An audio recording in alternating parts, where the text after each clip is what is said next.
Thank you, everybody. No, have a seat. Have a seat. RobLive, we are back in studio here, and this is our second episode of the day. Energy is high because with every guest, we're getting a whole new story, and we're very excited about this. If you like what we're doing, please like and subscribe. And Jim, you want to tell them what channels we're now accessible on? Oh, you're going to put me on the spot. I know Spotify for sure, and Spotify. YouTube. Yes. And we just hit CMAC. Don't ask me what the acronym is for that. But CMAC Downtown Fresno. Shout out to Dom, who helping us out over there. Dom. And do you remember his last name? I think it's Vargas, right? Is it Vargas? Dom Vargas. No. Yeah, it was an awesome opportunity to tour that place if you have a chance to do that. Yes. But what else? So what did I miss? The way CMAC works, you guys, is that they have an app on Roku.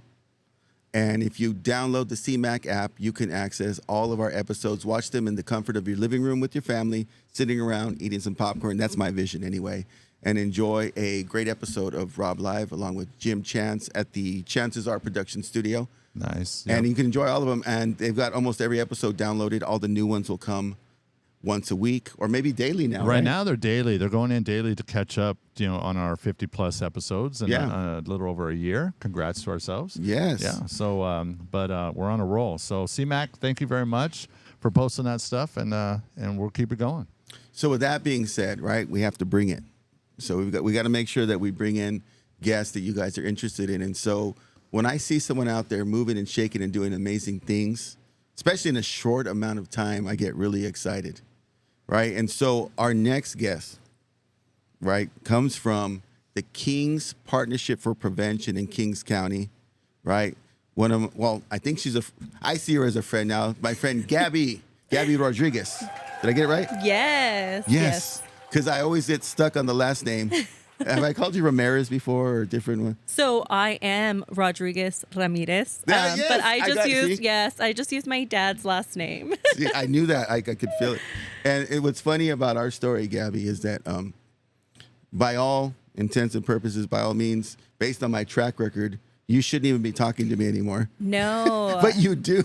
Just letting everyone know he's let me down like 10 times. I know. I've showed up and knocked in places, and he was nowhere to be I know. found. I feel so bad. Thank you. It comes from having multiple jobs, so Just got to be organized. okay. I got to be more organized, right? You're good. I need a personal assistant at some point. But I want to thank you for sticking it out with me because it's really fostered into something that I feel has been very beneficial for us as an organization, reestablishing Stratford. You've provided us with all these opportunities and even a platform to share our story, which was shared by, off camera here, Paul Gonzalez and Sheila Taylor came in, right? And they shared about what we're doing with you guys. And so I wanted to start from the beginning.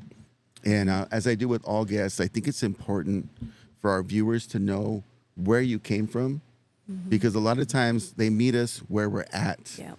And they make all these assumptions about that journey.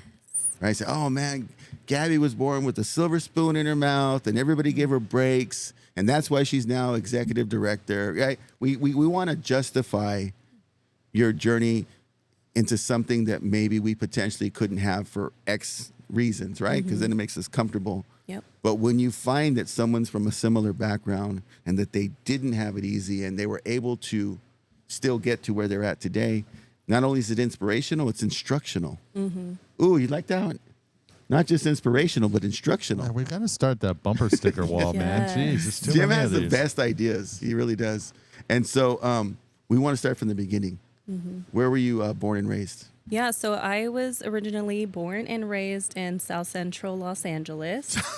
What? Yes, everyone has the South same Central reaction. LA. Today was a Yes. good day. That's what I think. Exactly.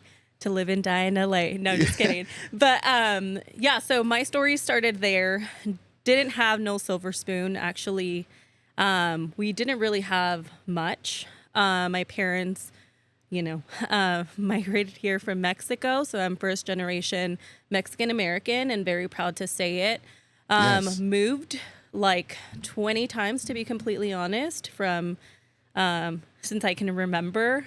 We always, had it really tough, where we had to stand in big lines during Christmas time to get anything. Or anything. I remember Talking about the free toy giveaways? the free toy giveaways, food, Which is funny that you clothing. now you sponsor those things. You put on those events. Yes. It's full circle. It definitely is. And I think that every time people do see me in a room, they have that assumption of like, oh, maybe you had it easy and that's why you're here. But I had to work 10 times as hard as everybody else in the room. Because when you hear South Central Los Angeles, I've even heard it like a year ago of like, you don't sound like it. And What does that sound like? I had to ask him, like, I'm not going to say who it was, but very, big in the community. And I was like, what am I supposed to sound like? This is my voice, And they were like, oh, well, you just don't have the look and I guess the speech. And I'm like, oh.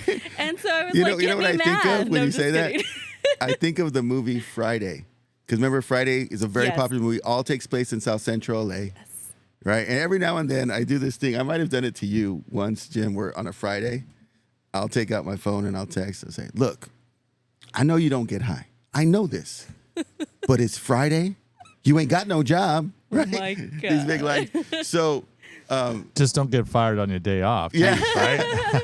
Yeah. And it's funny because, I don't even smoke, but it's just a great, everybody knows that line. The quote. Mm-hmm. So maybe, is that what they were referring to? That you would have more of a street lingo? I think so. And that's why I always make fun of it. And I'm like, get me mad. And then you'll see a different side of me. You better ask somebody. And better go back to LA and ask people. No, I'm just kidding. Well, let's talk about your education there. Where were you going to school?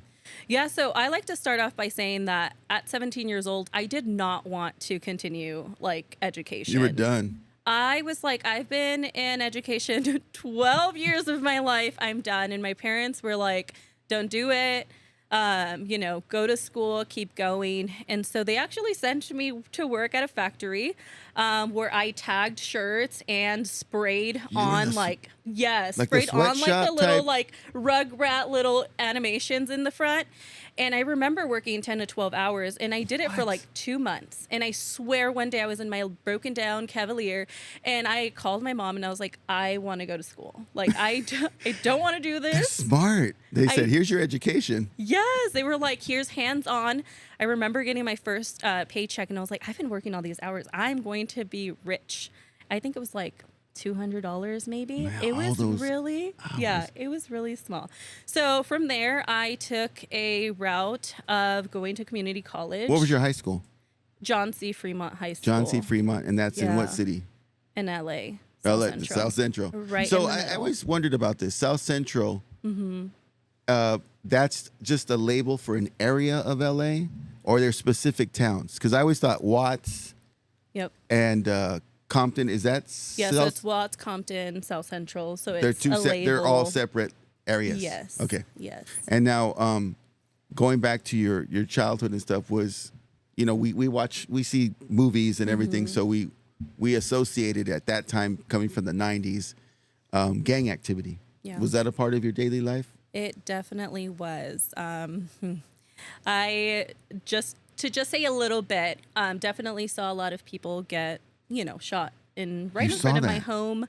One of my siblings running from the cops right when I was going to going to the store with my dad. So definitely it was part of my daily life.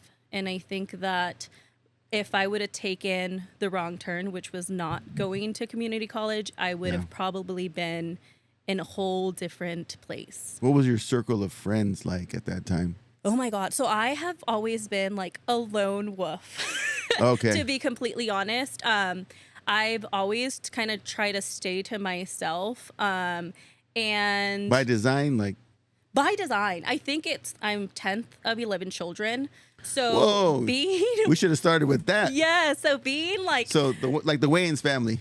Pretty much. But being the smaller ones of the family, you kind of are left aside a little bit because everyone knows more than you, things like that. So I've always tried to stay alone or whatever, but not saying I was completely alone. I started little clubs because I started realizing maybe it was not healthy at the time. Yeah.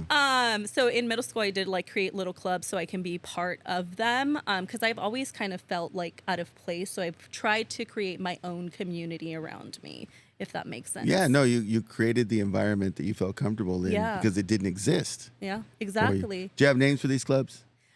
So Like I the actually Strawberry Shortcake Club? no. So I actually like created like a modeling club, which is weird, and a vegetarian club, which I wasn't even vegetarian at the time. Don't know how it came about. Yeah. It was just like a counselor letting me create clubs, which is crazy. And were the members like-minded They were individuals? They were. I feel like when you don't have anywhere to go, you kind of just lean towards people that have that feeling as well. So we just kind of created community, to be completely honest. And I mean, it kind of flourished, and I'm hoping that it stayed as 2 clubs that I created, but who Vegetarian Club, and what was the other one? knows? A modeling club. A modeling club. So funny, but You know what makes my heart warm, and Jim, you see this. You get on a high school campus, right? It's like the first week of school, the freshmen come in, and you see this one kid, and you're like, man, I hope he finds his people. Yeah. Because otherwise he's going to eat lunch alone all year. Because it's either like a personality quirk, whatever. Mm-hmm. And then, not always, but sometimes, you know, a couple months later, you walk through the quad and you see him with his people. yeah. God, thank you. You know, it's a tribe of 3, 4, even 2. Yep. Like-minded. It can mean the world of difference. Especially if they're girls or somebody that are showing an interest in him and whatever it is. Yeah. Yeah. Yep. And so you created Yeah. your group, and then you said, no, you went to the factories, you did your 2 months. Yep. Where was your first higher education college experience? So East Los Angeles Community College. Yeah, East LA Community College. Yeah. You know, I learned about a lot of these colleges later because I went to junior college first. Yep. And we're on the Central Coast, Allen Hancock College. Go Bulldogs. Nobody else on the Central Coast had a soccer team. So we had to travel and play in an LA league. And that's where I was learning all these LA junior colleges I never heard of. And one of them was Compton Community College. I didn't know they had it. East LA had a school, Glendale, and then a couple of other ones, LA Harbor. So there's a whole community of community colleges. And did you find that to be a positive experience for you?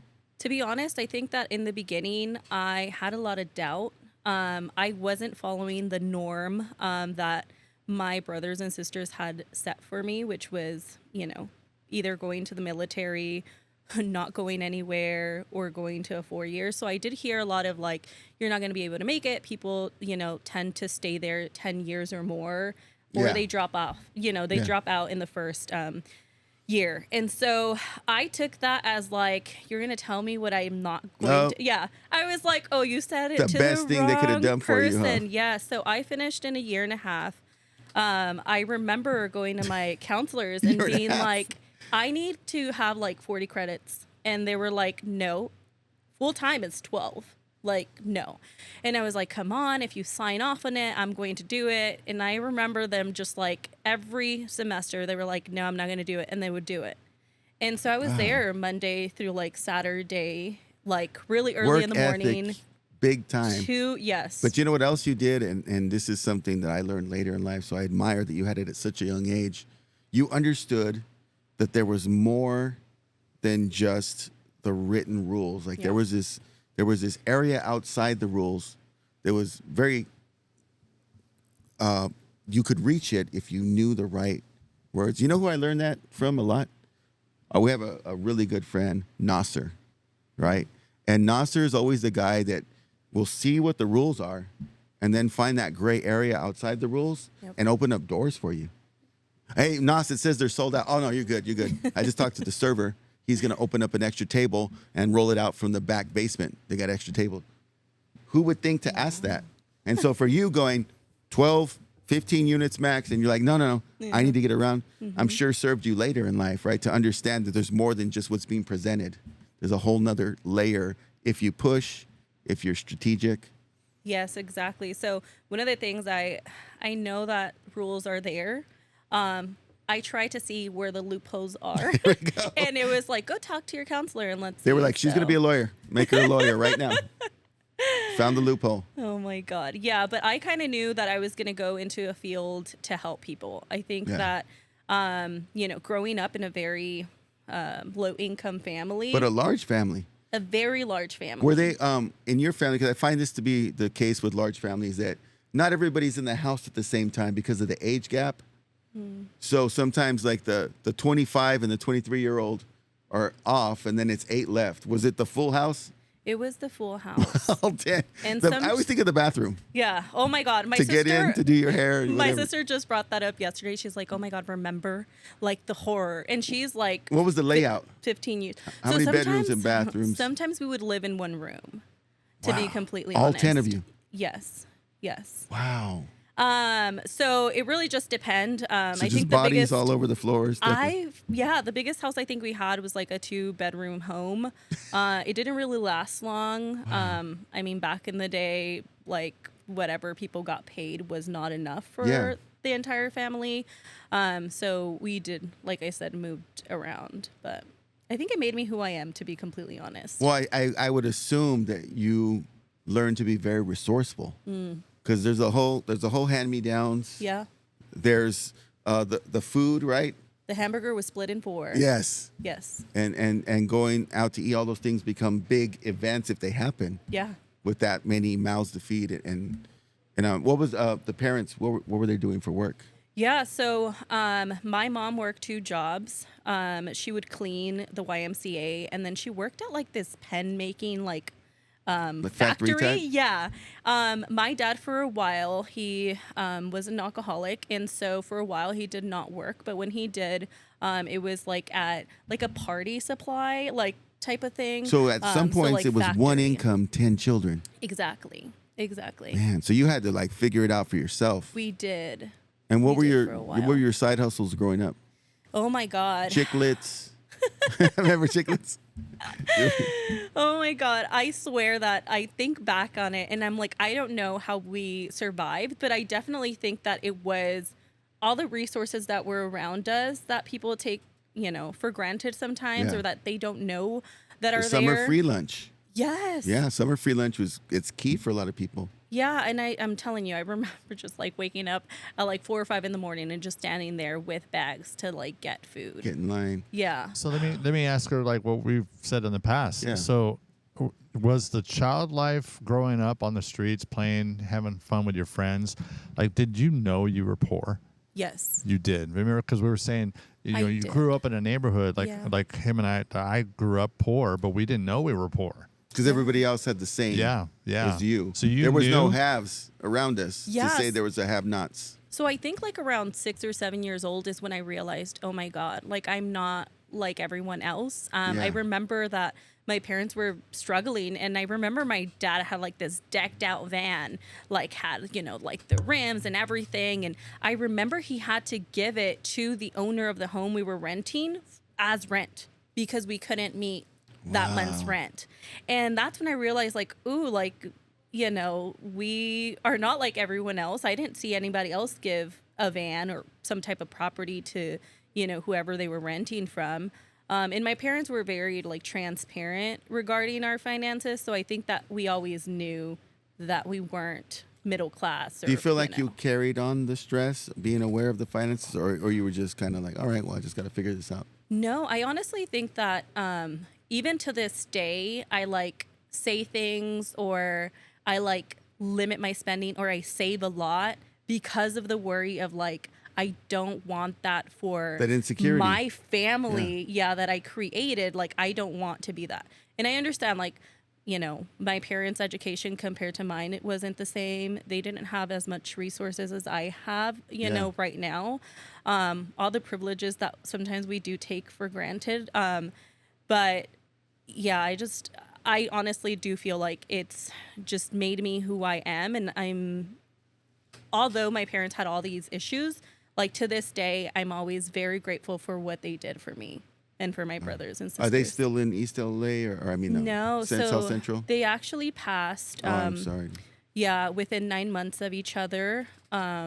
So it's been very hard. My mom actually passed November 2023, and my dad August of Oh, my last year. condolences. Yeah, It's very difficult. thank you. And so now it's the 10 siblings. Well, as one knows, there's a lot of family drama on my end, and so only 3 of us speak to each other. Oh, I see. So it's not like a very like close knit family. Yeah. A lot of people assume that because it's like, oh, you had all, 10 or 10 of you, 11, yeah. and like it's no. So it's only 3 of us that speak to each other right now, and everyone else is, in their own life. Yeah, no, that's difficult. And I think, like you said, there are a lot of assumptions are made that large families, we'll be with each other forever. But Forever, yeah. there's things that happen along the way, right? Yeah. That create some of this family trauma, the hardships, Yeah. and how everybody interprets it. But the part that I wanted to share with our viewers, and that I learned as a parent more than I did as a brother, as a sibling, is that you can raise all of them in the same environment, right? Same parents, right? Same house, same educate, right? And they come out completely different, Yeah. right? And so in your family, I'm sure there's like 10 different walks of life, all from the same environment. You interpreted that hardship to say, I'm never going to be there. Yeah. Maybe there was other siblings who embraced it and said, okay, this is who we are, and I'm going to stay in this, right? All these different degrees. And I think that future parents, just be aware of that every kid is going to be different, and that you want to embrace and celebrate their differences rather than try to, right, force them to be the same. I know, Jim, you have a brother, and you guys are very different. Yeah, totally different. And what number were you in your household? I'm the 10th of 11. You're 10th. Yeah. Yes. So see how, and obviously the baby's the baby. Yeah. And then the first is the oldest. It's Yeah. like, the different types of things. Yeah. Yeah. Well, I also have this theory, too, that if you're the youngest of many siblings, the parents get a little more relaxed over the years, right? Because the first baby, right, you're like, oh, my God, can you not cough within a mile of where, right? By the 10th kid, You're dropping that kid. You don't care. Yeah. just shake off the dirt, she'll yeah. be fine, Yeah. right? You kind of get more laxed in your approach. You're not as like hovering or, did you find that to be the experience? Yeah, and actually my older siblings always bring it up. Like, you had so much like freedom. Like, I was the only one that had a quinceañera, and till Oh, this that day is I huge. hear it.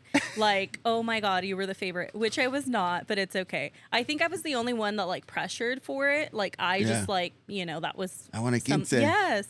And so that's what I got. But definitely completely different. Everyone, I feel like, yes, it's like the same parents, but at the same time, I feel like not really. Well, they're Because, evolving too, yeah, right? They're learning. They were evolving. Not only that, but like what happened in 1970s didn't, like it was different. when Finances they are had, different. Yes. They've been working longer. They exactly. have more. So yeah, but my sister always says like they were so strict on me, and then they just like gave you guys freedom. And I was like, I'm just so grateful for my parents, for Yeah. giving me that freedom.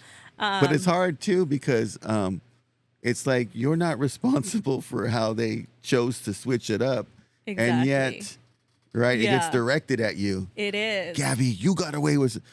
I Yeah. didn't. I didn't decide all of a sudden that my parents were going to make different choices. Exactly.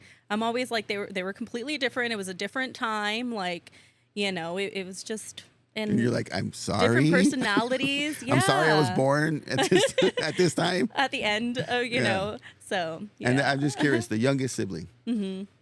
Are you guys? So my youngest sibling, once my parents passed, because when they retired, they moved to Mexico. Yeah. And she actually moved with them, before they had passed. So she's currently living in Mexico. Oh, okay. Yeah. Such different lives. It is. So how do you end up South Central LA and now the Central Valley? Yeah, so it was about like 8 years ago. I had enough. I was like in my late 20s, and I was like, if I don't get out, I'm not going to do anything. And this is still in South Central? Or? Yeah, so I was working, already had gotten my master's, and I was like, Where'd you go to college? So I did online once again. Oh, okay. Lone wolf. So I went University of Phoenix for my bachelor's, and then I went to Capella University for my master's. And then I decided to go for my PhD, but it gets really expensive. So I did stop like more than 80% in. Wow. Who knows, this might blow up and just pay for my PhD. Who knows? Yeah. But so 8 years ago, my brother had married my sister-in-law. She was from Hanford. Okay. Yeah, they met There's the somewhere Kings County. we're somewhere in college. He moved out here, and we still had like that, weird connection where you just speak like, every other month or whatnot. You and your brother. Yeah, and Where's he at in the sibling line? so he is 2 above me. Okay. So yeah, he had mentioned like coming down and like seeing him and whatnot. And so I did for like, I think 3 times. And he would always say like, you're better than that. Like, just come over here. And What was your first impression of the Central Valley? It is so boring. That's what I thought in the beginning. So boring. Like, yeah, it's not the like, same hustle and bustle, right? So sorry, but I was like, it's so for like old people. I was like, I'm still young. Like, I just want to like, party and have fun. Where's the clubs? Exactly. I was like, where? And they're like, Where's the no, nightlife? you have to go to Fresno or Superior Dairy. Bakersfield. You can hang out at Superior Dairy. So I was like, I don't think it's for me. And I think that like my parents had just retired. Like, I was honestly ending a horrible relationship. And I remember just feeling like that I am not going to make it out of this feeling. And I called him crying and I was like, I need to go. And he's like, okay, like we'll be on vacation, but we'll leave you keys and things like that. And then 2 weeks later, I gave my 2-week notice at my job that I had that I loved, and put everything in my small little Mini Cooper and drove over here and never looked back. Wow. Yeah. And so when you first get here, what's your first job out here? So I was looking for a very long time. I did try a couple of them, like behavioral therapy, because that is what my master's in, applied behavioral analysis. And so I did for a while, and the organization was not for me. I just feel like we need to normalize saying that sometimes the organization's values didn't align with mine. So I did work for Fresno for a while, coaching like social workers, because my undergrad is in human services. So then from there, I was like, I need something closer to home. It's like an hour away. Like, I'm just really not making it.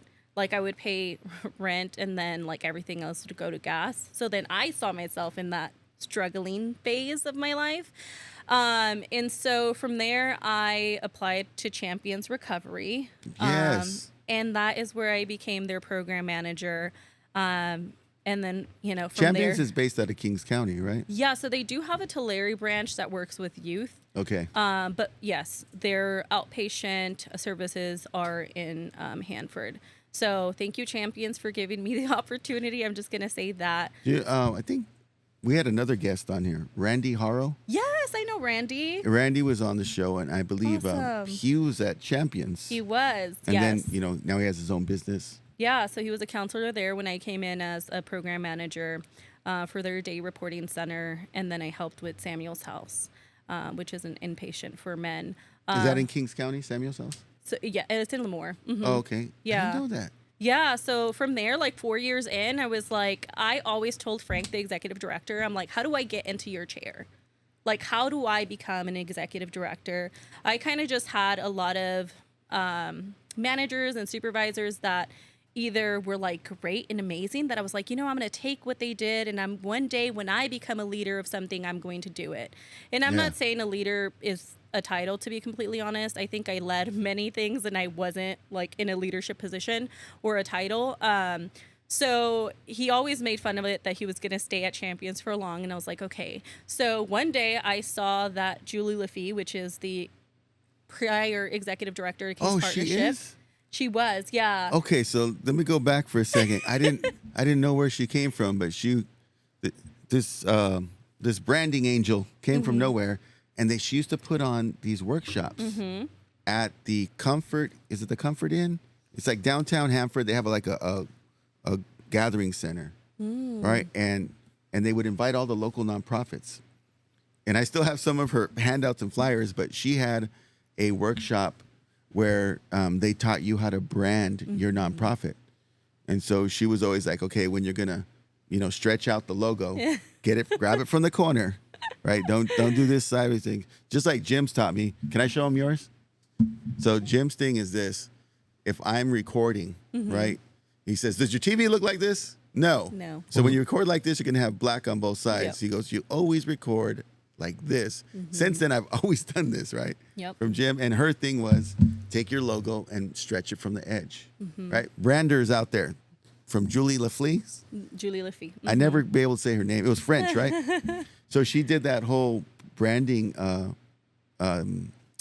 guidance thing. And I think this is about 7-8 years ago. So I'm assuming she was with Champions at the time. So she was actually the executive director to King's Partnership. Oh, for about 8 years. And I was already part of King's Partnership, like during, in their work groups.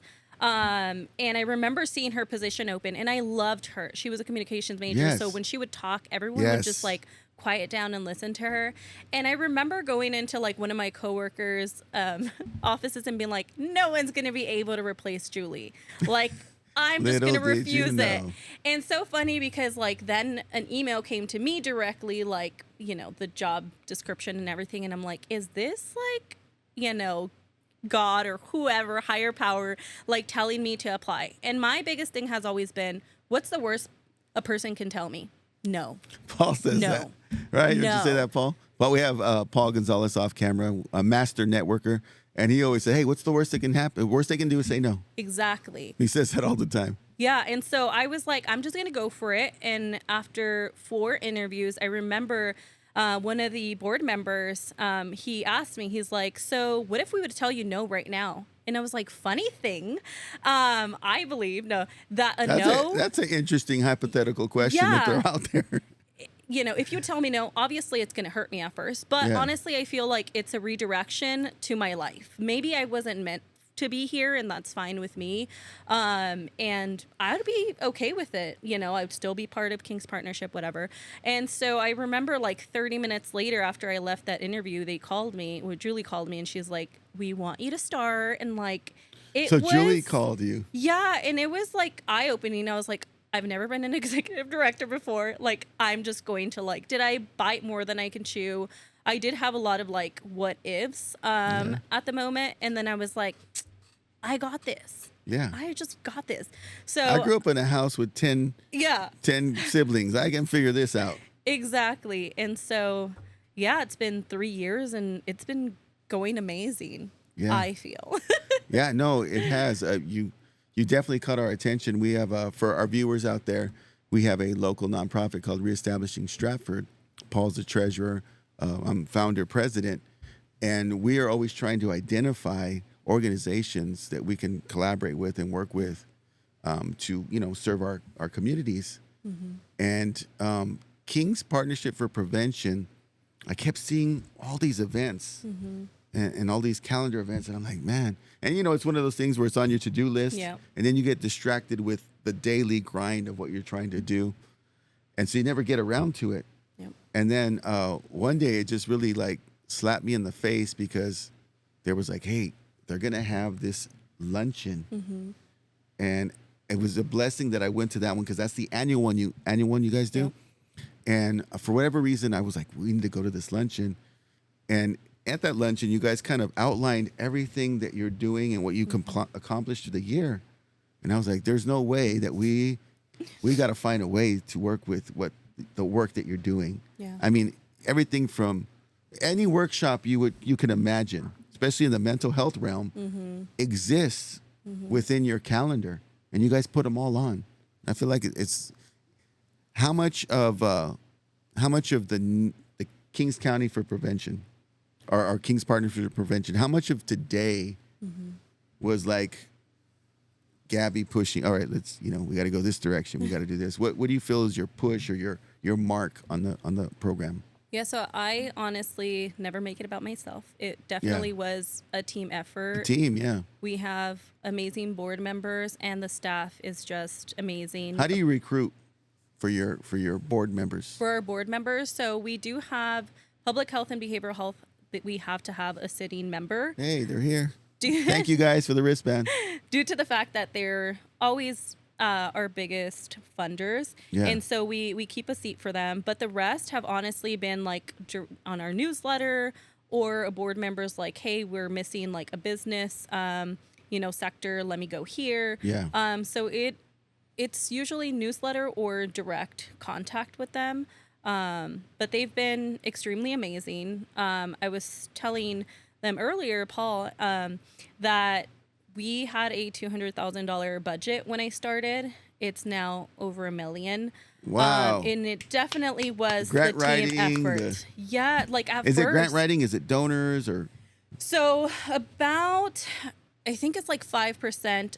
We have sponsors, which we call partners, collaborators, and stuff like that. And then the rest is funding sources. So Sierra Health Foundation, Haluna Health, Behavioral Health, Public Health. Man. And so, yeah, honestly did not know anything about grant writing. I did help champions with their enhanced case management, like policies and procedures, and then submit like a HUD contract. But other than that, like it always went, to like the higher ups. And this time it was like, okay, like. Are you saying the bigger organizations? Yes. And so this time I was like, okay, like what? I don't know. My biggest fear was like, they hired me. Now I'm going to like just, spiral down. And so the first thing I did, I was hired in May and I started just applying for like substance use prevention, mental health. Yes, right away. I made a mistake. I want to take a step back. Yeah. And so we're going to do an experiment here. Okay. Okay. Jim, King's Partnership for Prevention. Define what they do. Why would you put me on the spot like that? I want you because it's my fault here. Right? Okay. Our viewers. Oh, yeah. We made this assumption. Back up. Let's start over. Yeah, because I'm in the nonprofit realm. Yeah. So I know exactly what you do because we benefit from your work. However, my assumption, everybody's in our viewers, right? Yep. They need a clear cut. So if you had to explain to Jim in one paragraph or less on what you guys do as an organization, how would you tell him? Tell me. Look at my eyes. Tell me. King's Partnership provides prevention education for the entire community and wellness workshops. So prevention education, we go into the schools and we teach them the signs of substance use, what to look for, how to talk to a teenager. We also provide mental health first aid training to pretty much inform individuals out there how to speak to someone if they are having suicidal ideations, how to de-escalate the situation, things like that. We have wellness workshops throughout the county. So we've had Zumba, sound healing. We have a support group that meets every other Tuesday in Lemoore. We do the communication, so we provide like conferences and summits on breaking the stigma to mental health and substance use. So a variety of things. We also have a podcast, Community Connections, Changing Lives Together. Yeah. There's a Robbie Scardo episode out there. There We're gonna share a is. link. And that's a lot to put on a business card, though. It is, but it's all prevention, education, and wellness. To improve the quality of life, which is our mission. I would say, unfortunately, isn't out there enough. Yeah. Isn't I would say a lot of people and schools don't really have those resources. Yeah. It's starting to grow Yeah. because of organizations like this with good leadership. A lot of our school superintendents now are making it a priority. A shout out to our Victor Rosa, who's Dr. right, Victor and the fact that you know him Yes. right immediately. He's always kind of, since he came in, made that a priority, recognized early on that mental health and wellness is a common obstacle for all of our students. Yeah. And so you guys, I think it's the work you do is so important. And to have a leader who is trying to generate more resources to make that work impact a larger population is what I've seen kind of, on outside looking in over the last couple of years. So I'm very grateful for what you've done. And now, we had a conversation recently and she's like, hey, we want to get into Stratford. And I was like, how can I open the door any wider for you? And so you guys are starting to do all this work in Stratford now. So we're really excited. For those that don't know, Stratford is a small, unincorporated rural community in the Central California Valley. Because, some of our viewers are from Georgia and all over, right? Jim, we got big viewership. Yeah, for those who aren't in California, it's a small... The country, Georgia. Yeah, the country, Georgia. Yeah, so just to give you guys a little insight, and so those smaller communities sometimes get overlooked. When you have blessings like King's Partnership for Prevention, they actually seek out some of these underserved communities and aggressively reach out to make programs accessible. So we're very grateful Thank you. for that. Where do you think that mindset comes from to like look and seek out the underserved? I think it goes back to my childhood, to be completely honest, on what I kind of wanted from my community, and it wasn't a resource back then. Yeah. Had a lot of friends suffering from substance use, or not suffering, but who had a substance use disorder and didn't know it, and mental health issues and didn't know it. So I, right away coming in, I was like, where do we do our events? And why is it just in the bigger cities, which is Hanford and Lemoore? And I've always been like a why, or I like to ask questions. Why do you do it this way? So one of my biggest things has been going to Avenel and Stratford and Kettleman City. And currently, I would say 6 out of the 8 contracts that we've written has been for Stratford, Kettleman City, and You hear that? Avenel. Thank you. Yeah, we definitely want to give back. We do a lot of outreach. The last time I checked, it was over 200 events that we've been in for the last crazy. fiscal year. And so one of the biggest things We're happy with 10, huh, Paul? We did 10 this year. one of the biggest things that I tell my staff is like, you need to listen to the community. So some of the things that we did here was like, we don't have a suicide prevention walk. Here in Kings County, we have to go to Fresno County. And so now we're going on our 3rd Avenel Suicide Prevention Walk in September, created by us in Kings County Behavioral Health. Yeah. So other things is a mental health walk, a conference to break the stigma or harm reduction. So we just brought one in May. And What would it take in terms of planning and resources to organize a walk in your community? If we wanted to do a suicide walk. Honestly, it was just talking to the city and was like, can we do this? Can we close down your streets? Can we get that?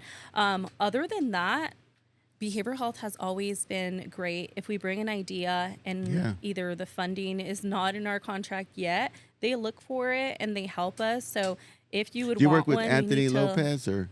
Yes. Okay, yes, so- and Sheila. So Tony Lopez gave me this wristband. Tony, suicide walk, prevention walk in Stratford, the streets of Main Street, Stratford. We're planting the seed.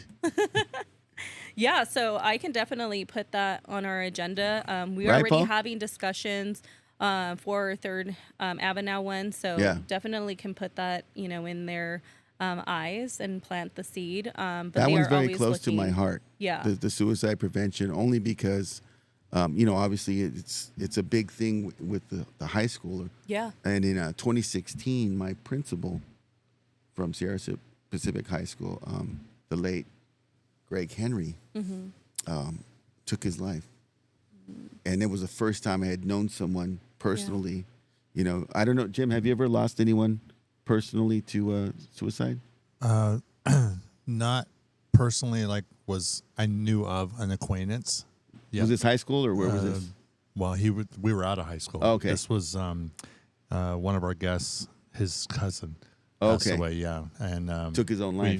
We knew who he was. We'd hung out with him, partied with him and his wife, and great guy. I think what makes it so different when you've met or the person is it starts to break these stereotypes you have. Yeah. Prior to that happening, I was sold by Hollywood that if you were going to take your own life, you wore a dark hoodie, you were isolated, you did not socialize or connect with others, you'd be in your room for hours, right? That was my stereotype. Yeah. And so now I have this outgoing administrator, a great leader of others who I, to some degree looked up to and connected with. And now he's a victim of suicide, and I'm totally, I got to rethink how this works, and it could be anybody. And now I'm looking at my friends and family, and I'm checking on them in a different way. Yeah. And trying to give them an opportunity to let me know if they're not okay. And so I think that work is so important. Thank you for doing that. Thank you. Do you have a special place in your heart for certain things based on your past experience? Yeah. So funny thing, because we just did a mental health first aid training with a lot of people. And so one of the biggest things that I try to do is be very transparent and very vulnerable. I feel like that's how you get people to engage more. So I asked everyone there, it was about 12 people, and I was like, when you walked in, did you ever think, oh, maybe she suffers from depression, anxiety, an eating disorder? And they were like, no. And I was like, funny thing, because I do. So I have been in recovery for the past 9 years now from bulimia nervosa, which is an eating disorder. And for many years, I just never really understood what I had. I just knew like there was some body dysmorphia things like that. And because in my family, like many Hispanic families, you don't speak about mental health. No. And when I started telling my mom about like, I'm feeling this type of way, and it was like, oh, go clean or it'll pass. And Yeah. it wasn't really important. So, I think I was like 21-ish when I finally got diagnosed, and I had been like refusing for a while to go to a therapist or even to get diagnosed because you're labeled as crazy in the Hispanic community. Exactly. Or at least you did in the past. And so for a very long time, I started talking about, how I felt, things like that, trying to like break the stigma of how one is supposed to look when they're suffering from a depression or anxiety or an eating disorder. And then I kind of just stopped because I became a leader. And then you think if your leader is weak, then you don't follow. I see. Yeah. And I had to realize, no, like my transparency and things that I've gone through make me more like, I don't know, approachable, because everyone's going through a battle that you don't know anything about. I love that shift, right? Have you noticed that shift in society? Yes. Where we're now like praising the transparency. Yes. Whereas before it was like, hey, just suck it up. Yeah. Don't cause any waves. Yeah. Let's get the job done. And one of the things, like probably a month ago, because, my parents passed within 9 months, I was having a really bad mental health day. And I told my staff, like, I'm going to take a mental health day. Like, and then I got a text from one of my staff, and then she's like, you saying that makes me feel comfortable that when I have a really bad day, like that you're going to understand what I'm going through. Like, thank you for being so transparent. So, to cut it short, yes, it's a passion of mine. And I think that when I found KPFP, the values just align completely. And I've been trying to like work on the quality of my life and give back to a community that I don't even live in, but that's fine. I love it with all my heart. Frank used to joke that I was like the queen or the princess of Hanford. And because he's like, you just like came over here and just kind of, took over and started doing a bunch of things. But it's always been a passion of mine to work with community and work with people that are struggling and we don't even know it. I feel that from you. You know, the tricky thing, right? And Jim, chime in on this. Let's say I break my arm, right? There's a visible cast. Yep. Right? We're used to the physical and the tangible. Yep. But when, I'm broken inside, it's real easy to hide that. And it's real easy for people on the outside to say, Jim, you're exaggerating right now. Just get over it. Yeah. And you're like, wait, I'm trying to get over it. And it's just, it keeps haunting me. Yeah. Because these things, there's not a tangible, you can see behavior. Yeah. But then again, we can mask behavior. Oh my God. Especially, back in the day, the old school leaders of their home, some of the more masculine roles, it was like, you don't show weakness. Yep. You don't cry in front of your kids. You don't discuss your struggles at length because you're leading a home and you're going to cause panic within the home if you're just as scared as they are. And so, especially in the Latino community, because it's the only experience I know. I grew up in a home like that. You didn't show some of these things. My dad struggled with PTSD. He went to Vietnam. Wow. And again, that's all undiagnosed, right? And he's just trying to figure it out. And it's not till you get educated and you reflect on back in the day, like, oh, this guy was just in survival mode. Yep. You're upset about some of the ways that he parented. And you're like, man, he was in no position to be able to manage that. Yeah. Did you find that, Jim, in when you reflect back? No, but I was going to bring up a comment on. So I teach video broadcasting, and one of our assignments is to create a PSA, public service announcement. Yeah. And sometimes on the board, I would put, they don't even see the categories. I would show them examples away, they would turn around and they would watch these videos of examples that I would put on there. And we would go back to smoking, remember this is your brain on drugs, and we show the cracked eggs. Just say no. Right. And none of those really affected us, right? We kind of laughed at it then, bit, because there were some rules. Well, the rules are broken now. Yeah. Now they're showing an old lady smoking out of her throat. Yeah. Inhaling. They're showing a man shaving, knowing that he could die if he gets hair down into his, or water from showering into his throat. But, so I show these videos, and I hand out these little sticky notes. And while they're watching the videos, I push my board across to the side so they could see the topics. And I usually randomly pick mental health, bullying, stress, type of things, pregnancy, things that smoking, they deal with. Yeah, drugs, smoking, alcohol, whatever, and all these different categories, and to relate to what's going on in the world now. Excuse me. And so they turn around, and I said, I just want you to put your initials on the sticky note. And this is really hard because I tell them, do not be influenced by the friend that you're sitting next to. Go and put the sticky note on the subject that influences you the most. Don't listen to your friends, whatever it is, drinking and driving, smoking, whatever. And it is amazing. Every year they pick their own PSA because they could see after we're done, and it's all over the place. Pregnancy, we'd have one or two because we don't have an issue with pregnancy at our school. So, in some schools they would. But anxiety, suicide, and mental health were always the topics that they would have the most sticky notes on. And then they just now pick their topic. That's eye-opening for you, huh? Huge, because... What were you thinking was going to be in your mind? Well, when we came back from COVID, it rocketed. I think we maybe got one or two straggler sticky notes on drinking and driving. Yeah. 99% of them were on suicide.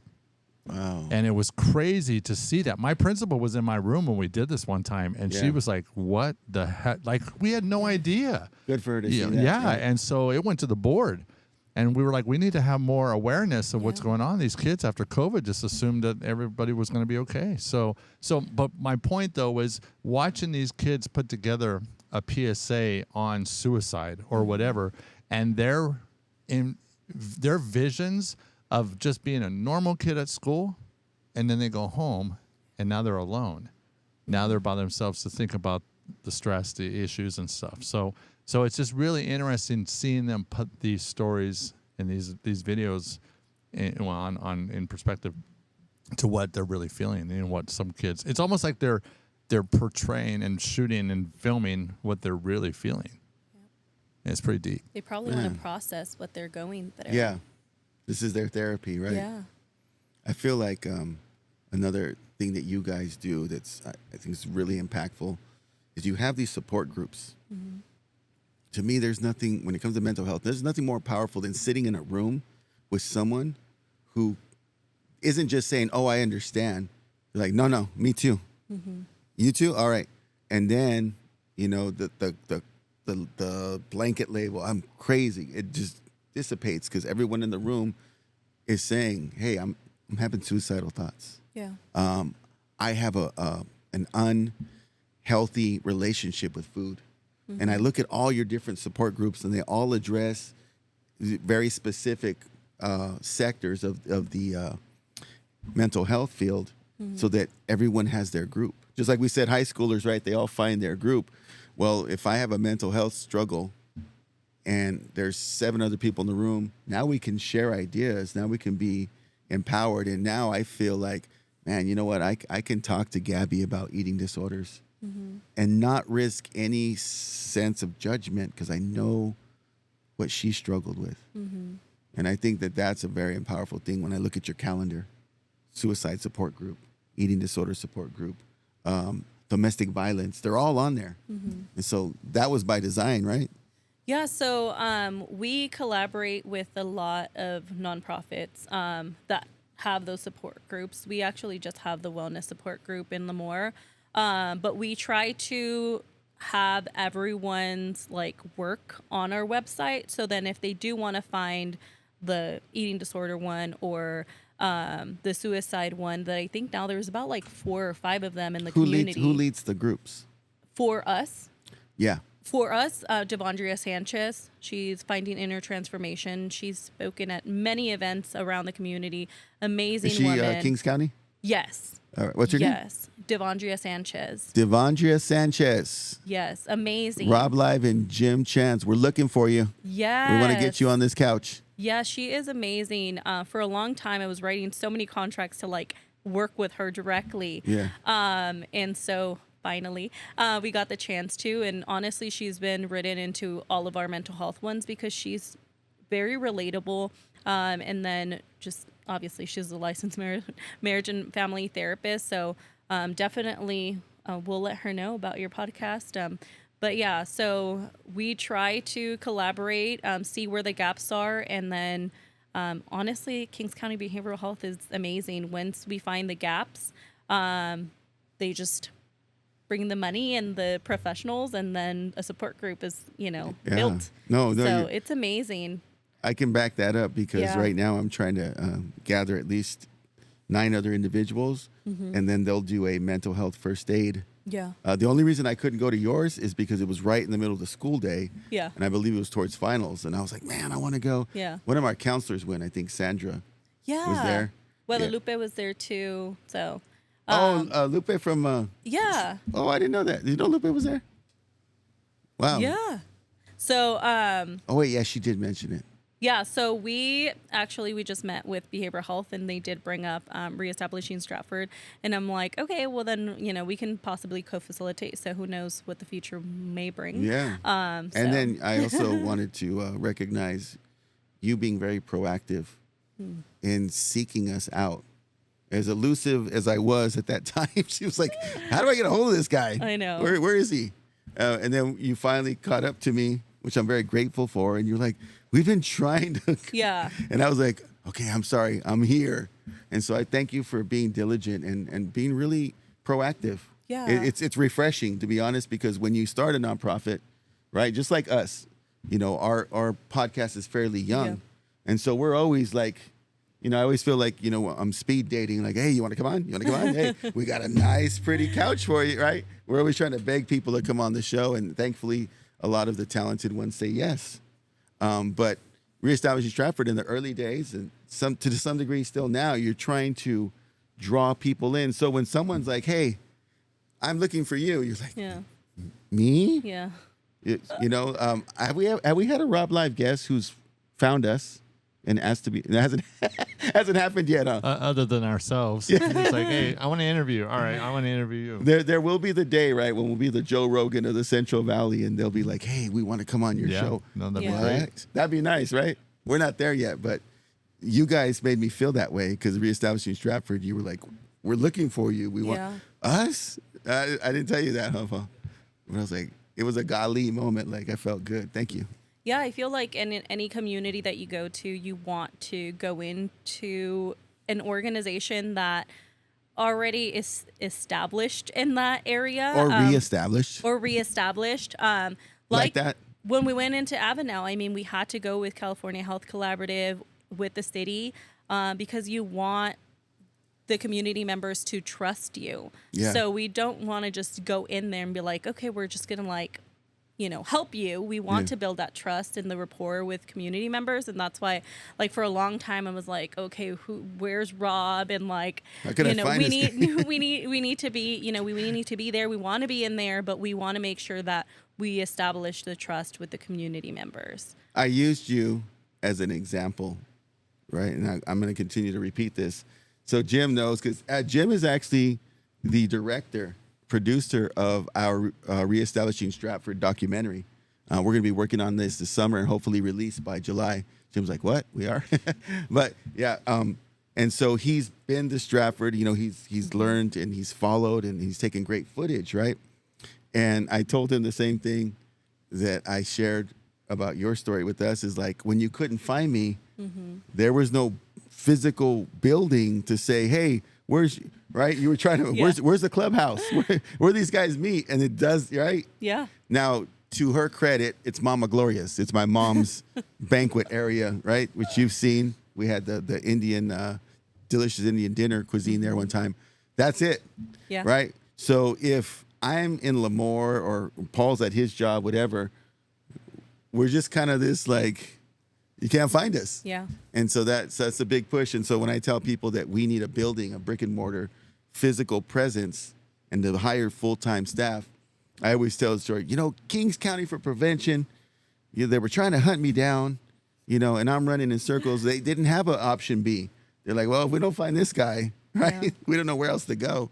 And that needs to change for us. And so that's kind of my argument for getting us a building. So hopefully in the future, right, we can have a place where other organizations who want to collaborate with us can physically find us, or at least, reach out for us. Yeah. So thank you for supporting my argument.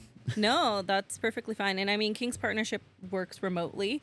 Yeah. It doesn't seem like it because you always see us out in Yeah. the community. And then we have amazing community partners that allow us to use their space. I But think about that now. I'm like, we use Koinonia for your meeting. The next one is at, where's it at? So our annual meeting is at Glad Tidings Church. Glad Tidings. So there's no KPFP building. No.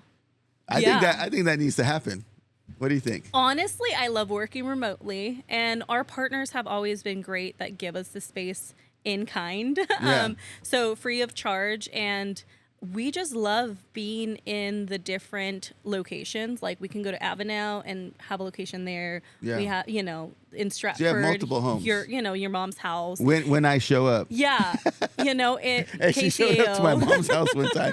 I felt so bad. I don't remember what I was running around doing something, and she's like, hey, are you here? No Yeah. one's answering the door. I go, right? You had that one. I think I might have been in the studio.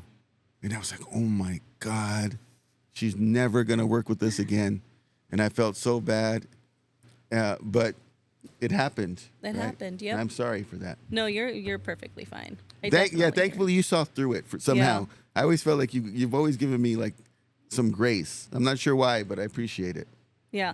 I mean, I understand everyone's extremely busy. Sometimes I'm like, Guadalupe, if you're hearing this, Guadalupe called me like 20 times. And we were playing back and forth, just tag. And I had to go to my staff and like, can you just call her and give her whatever she wants? And then out of nowhere, they're like, well, we have wellness workshops now. And then we're going to do Zumba in Stratford. And I'm like, okay, cool. So. Oh, the Zumba. That's right. Didn't they have their first Yes. class recently? Yes. I think yesterday. Cool.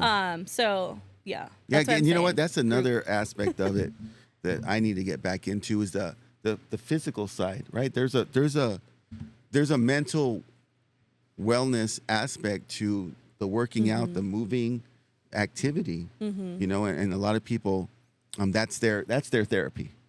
Yeah. I have a friend, Mike Esparza, best friend. He's very physical. And so I remember after work, he had a bad day at work, and we were living with my brother at the time. And my brother, fortunately, had a swimming pool in the backyard. And he just had a bad day at work. Everything went wrong. He was angry. And he went out to the pool, and he was just like swinging at the water, kind of like a butterfly action with this anger. And I'm like, what's he doing? Yeah. And then he got out of the pool, and he was just exhausted. And then I just handed him a Corona. I was like, you good? He's like, I am now. That was his therapy, right? Yeah. So there's a physical connection. So Zumba, right, makes you move, makes you feel good about yourself. And then, this idea that you work out, you feel accomplished. Yep, that is true. Because For me, every day it's you don't work kickboxing. out, right? Yeah. Oh, kickboxing. Yes, that is where I leave all my worries, all my stresses. That poor of the bag day. gets it, huh? Yes. Do you ever do this? I don't know, Jim, if you ever did this. But you put somebody's, in your imagination, you put somebody's face on the bag that you're mad at, right? Ooh, right? And so nothing ever happens physically, but you get it all out in the bag, and they never know. Like, wow, she's so cool today. Oh, well, I just, I artificially punched your face 7 times yesterday, so we're good now. Right? It's like it's a mental health thing. Maybe, Paul, did I say too much on that one? But anyway, I want to thank you for facing all that adversity, getting through all that struggle that led you to here, to us, and we all are able to benefit from your passion and heart. And you have had your own personal struggles, and because of your transparency, it's created a space where we all feel safe to be able to talk about things. And I know right now, confidently, that I can go to Kings County and find my support group, whatever that may be, by just looking at the KPFP calendar. Thank you. And that is awesome. So what is the future of KPFP? Oh my God. So definitely growing. Like I stated earlier, there's a team of 6 with 1 in New York working remotely. My right-hand person, Oh, there's Karina. 6 of you guys. Yeah. So 5. Karina's in New York? Yeah. So Karina's in New York. She helps me with the grant writing finances Yeah. and just, she's probably in a meeting right now if we did go over. So thank you, Karina, for that. But yeah, I definitely want to grow. I wouldn't want to like office, but I definitely want somewhere where we can hold our podcast, somewhere where we can provide the wellness workshops, things like that. Oh, now I think about it, the podcast. So I did their podcast, right? And now I think about it now, there was no studio. Yeah. I was on my speaker at home on my computer. Yep. And Alyssa Blue Yep. was on the other end on her speaker. And then we put it together. Yeah, you guys are Yeah. creative. Yeah, so we use Buzzsprout, and we just use the audio. Yeah. But works like definitely a would charm. want to. West or Lemoore College is actually going to soon let their partners use man, theirs. yes. So I told Have you been Mr. in there? P, yes. It's nice, huh? Yes, I was like, okay, when you start, please send me the list first, and then I can start using the studio. But definitely see that in the future and hopefully growing. I would say 200 staff, but I'm being too optimistic. My staff usually bring me back to earth because I'm like, we should do this, and I want to do Nothing that. wrong with dreaming big. I know, and so we're working towards that. Definitely having more collaborations. KPFP is a collaborative nonprofit. We believe that one organization and one person cannot do it all, so that's why we collaborate with Everybody. everyone. Yes, when we know like what we need, we're like, okay, who do we need at the table, and then we pull those people in. So definitely more collaborations, probably funding other organizations like we do now. Reestablishing Stratford, I'm saying like most of the things that we want to do are in Stratford and Kettleman City and We Avenel. love that. So honestly, just growing, and quality is one of my biggest things.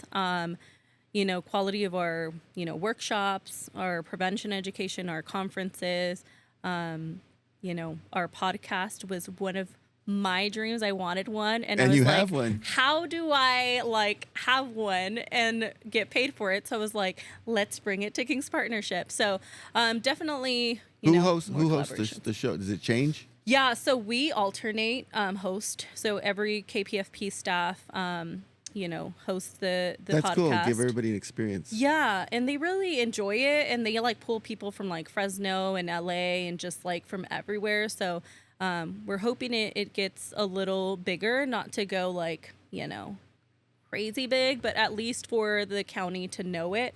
Because our biggest thing is pulling organizations and people in that are changing lives in the community and making a difference. And sometimes I feel like we only go to people that have a stapled name in the county, and not the ones that are doing the work. So the line staff. Yeah, on the ground. Yeah, Boots on the ground. Exactly. So definitely that. And, hopefully, I don't know. I've been having this crazy dream of maybe doing a King's Tulare prevention work in both counties, but that is obviously not going to happen in the next 5 years. I think we can work towards it, but maybe if a board of directors hearing this, maybe they might be like, that's a great idea. Wait, the county supervisors? No, so we actually are not county, it's not a county nonprofit. Okay. It stands on its So own. who decides if you guys get to Our board of reunite? directors. So it's 10 individuals from behavioral Different health, walks of public life. health. Yes. Paul, are you on the board? No. Paul's on like 17 boards, so we just want to, that's my running joke. I know. I'm like in Kiwanis and KCAO. Like I had to retire from a couple of them because I was like, there was no time. But yeah, so hopefully just grow bigger and, you know, get our quality, you know, top notch, and see what else we do. Well, thank you, because you are reaching a lot of people right now and doing great things. So we're very grateful. King's Partnership for Prevention. We're going to put a link to all of the great things they're doing for anyone, especially in Kings County, if you want to check them out. If you're in another place and you need some inspiration on how to build something that's very collaborative, this would be the group to check out, right? And so we have Gabby Rodriguez in studio today. Thank you for coming. Thank you for having me. From myself, Jim Chance. We're very grateful you guys like and subscribe. If there's something you heard today that really excites you and makes you want to go out and do something, that's exactly why we're here. We want to inspire and be the spark for that next person. Till next time, it's RobLive saying love, peace, and chicken grease. We out.